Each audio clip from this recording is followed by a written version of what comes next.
दर्शकों को मेरा एक बार फिर नमस्कार। आज मैं इगलास में हूँ। मुस्कुराता भारत की टीम एक स्कूल में, श्री बुद्धसेन पब्लिक स्कूल इगलास में है और मेरे साथ हैं वहाँ के प्रिंसिपल श्री पीयूष कुमार शर्मा जी।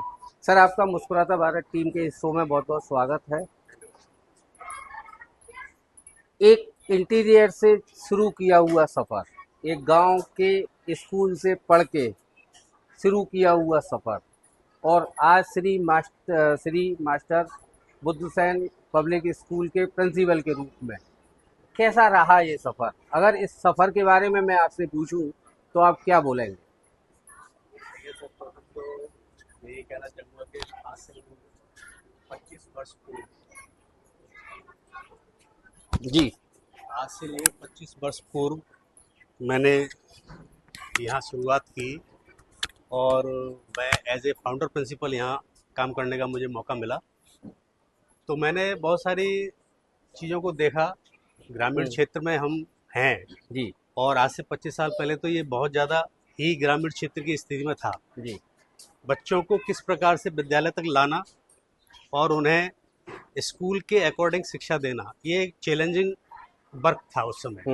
लेकिन धीरे धीरे हमने प्रयास किया, हमारी प्रबंध कार्यकारिणी ने हमारा साथ दिया और इस प्रयास को सफल करते करते आज हम इस मुकाम पर हैं कि आज हम शहर के विद्यालयों से भी अपने आप को प्रतिस्पर्धा में लगे हुए। शायद सबसे आगे भी हम अपने आप को मानते हैं इस विद्यालय में, जिस तरीके से हमने मेहनत करी और आज का स्वरूप पहले के स्वरूप से बहुत कुछ परिवर्तित है। कहते हैं बच्चे भगवान का रूप होते हैं और इतने सारे भगवान आपके स्कूल में हैं। आप अपने बचपन को कैसे याद करते हो और इनको क्या देना चाहते हो अपने बचपन से सीख के, जो कमियां आपके साथ रही होंगी? देखिए, बचपन, आज की पीढ़ी का जो बचपन है और हमारा जो बचपन था, उसमें जमीन आसमान का अंतर मैं समझ रहा हूँ आज के दौर को देखते हुए। क्योंकि हमारा जो बचपन था, उस बचपन में जब हमें विद्यालय जाने का अवसर मिला, हमें विद्यालय पहुँचे, हमारे गुरुओं ने हमें पढ़ाया, तो उस समय की व्यवस्था ऐसी थी कि अगर हम कोई एक गलती भी करते हैं तो उसका पनिशमेंट भी मिलता था, साथ में घर पे भी हमें कहा जाता था कि तुम्हारी गलती रही होगी। बट आज शिक्षा पद्धति में जितने भी बदलाव हुए हैं, उसमें आज के बचपन को जिस तरीके से एडमिशन लेकर के हम यहाँ लेके आते हैं अपने विद्यालय में, तो वहाँ बहुत कुछ परिवर्तन देखने को मिला है। जैसे हम स्वीकार तो कर रहे हैं, लेकिन हमारा बाउंडेशन हो गया है।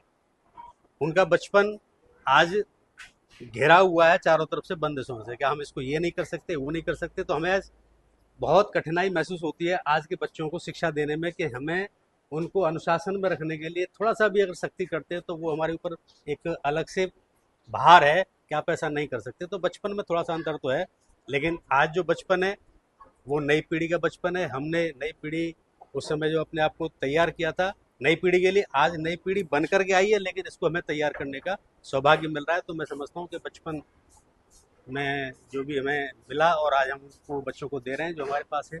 प्रिंसिपल साहब, खेल का किसी भी बच्चे के जीवन में क्या योगदान आप मानते हो स्पोर्ट्स का? खेल बच्चे के जीवन का सबसे महत्वपूर्ण अंग है। सर्वांगीण विकास जब कहते हैं ना हम, बच्चे का सर्वांगीण विकास, उस सर्वांगीण विकास में खेल महत्वपूर्ण भूमिका निभाता है। खेल स्वस्थ शरीर रखता है, स्वस्थ मस्तिष्क रखता है और एक बड़े राइटर ने लिखा है कि स्वस्थ शरीर के अंदर ही स्वस्थ मस्तिष्क का निवास करता है। जिस बच्चे का शरीर स्वस्थ होगा, और स्वस्थ शरीर खेल के माध्यम से, एक्सरसाइज के माध्यम से, व्यायाम के माध्यम से किया जा सकता है। और मेरा मानना है कि खेल का पार्ट जो है सबसे इम्पोर्टेंट है। शिक्षा का एक समय दायरा निश्चित है, लेकिन खेल का दायरा निश्चित नहीं है। जब तक बच्चा अपने आप को शारीरिक रूप से स्वस्थ नहीं रखेगा, तब तक पढ़ाई में उसका रुचि नहीं है। प्रिंसिपल साहब, एक सीरीज हमारी चल रही है स्लेट। मैं चाहूंगा एक ऐसा शब्द आप उस पर लिखें जिस पर 2 मिनट बोलें, जो समाज के काम आए और लोगों के काम आए, कहीं ना कहीं हमारे राष्ट्र हित में भी हो। प्लीज।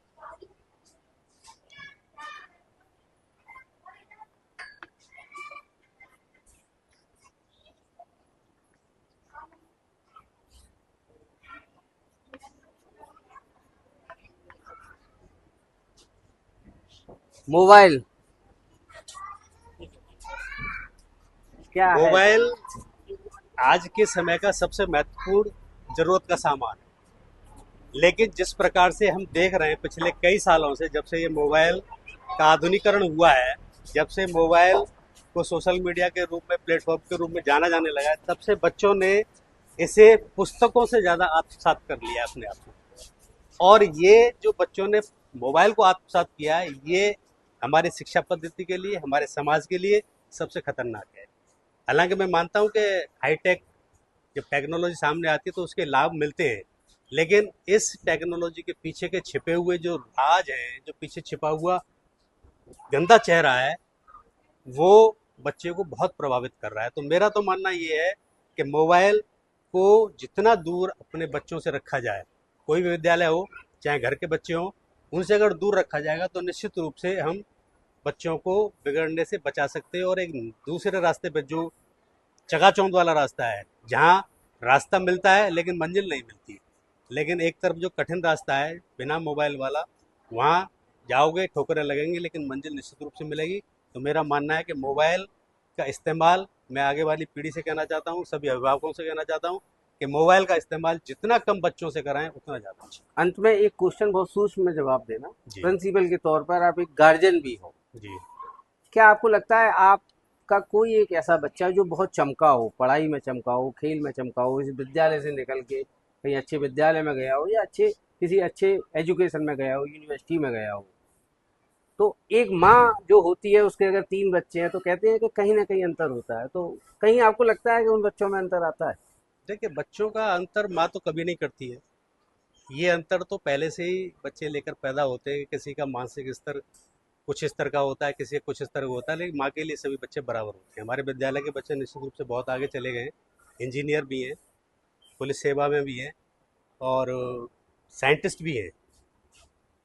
तो मैं समझता हूँ कि वो जो कर रहे हैं बहुत अच्छा कर रहे हैं। एक संचालक साहब ने अभी एक शब्द दिया था ईमानदार, हमारी स्लेट पे लिखा था। आपको क्या लगता है कितनी ईमानदारी आप अपनी नज़रों से जब उनको देखते हो क्या झलकती है? देखिए, ईमानदारी हमें पहले, हमारे सर ने जो शब्द दिया ईमानदारी, वो बहुत ही आज की बेसिक नीड है, लेकिन आज है नहीं।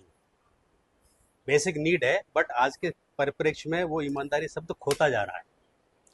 तो मेरा मानना यह है कि हम स्वयं में पहले ईमानदार हो लें, तब हम लोगों को ईमानदार बनाने के रास्ते पर ले जा सकते हैं। मुस्कुराता भारत टीम से क्या कहना चाहोगे? हम इन सब्जेक्ट्स पे काम कर रहे हैं, आपको क्या लगता है? मेरा मुस्कुराता भारत टीम से यही कहना है कि आपकी जो मुहिम है वो बहुत ही फैंटास्टिक है, बहुत अच्छी है। आप समाज को एक नया रास्ता दिखाने की कोशिश कर रहे हैं। मेरी शुभकामनाएं आपके साथ हैं और ऐसे ही लगे रहें। अनुशासन, ईमानदारी और नए नए शब्द आपको सिलेट पर देखने को मिलेंगे और उन सब का प्रचार प्रसार आप अपने तरीके से कर रहे हैं। बहुत अच्छा कार्य कर रहे हैं। सभी लोगों को धन्यवाद। Thank you.